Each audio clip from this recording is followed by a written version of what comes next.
bemor bilan gaplashib, Og'riqlar yo'q.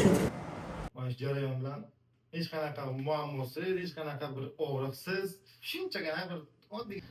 Assalomu alaykum hurmatli yurtdoshlar. Men Samarqand viloyati Tayloq tumanidan shu bel grijasi masalasi kelgandim mahsulot kanallariga. Xudoga shukr o'zim yaxshi. Kecha operatsiya qilgandim, bugun turdim. Hammasi zo'r, og'riqlar yo'q. Operatsiya vaqtiga hech qanaqa og'riq his qilmagandim. Bilmadim ham daji hech narsani. Qayerga borib kelib, mana UB endoskopik UB jarayonini qilishdi. Mana jarayon, mana telefonga tashlab berganman. Mana jarayon mana. Mana shu jarayon bilan hech qanaqa muammosiz, hech qanaqa bir og'riqsiz, shunchagina bir oddiygina ikkita teshikcha qilagan bo'ldi. Bitta chokcha tushar ekan o'zi. Hech qanaqa muammo yo'q ekan. Qo'llar dard ko'rmasin, rahmat. Bir xilda mana bu negativ yozayotganlar bor ekan. Ular mana ko'rib turibman. Kecha operatsiya bo'ldim.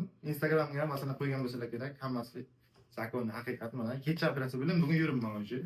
Xudoga shukr, yaxshi, xudoga shukr. Rahmat u kishiga. U kishiga o'ylab kelgan edim, shu 3 yil oldin o'sha aytgan edim mana-da o'zi.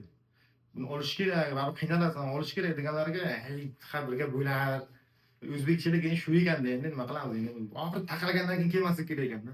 Oxir mana bu kishi mamnun qilib keldim o'zim. Qiyshayib, ba'zidir, ana cho'loq keldim, mana xudoga shukr, hozir hammasi chop ketdi.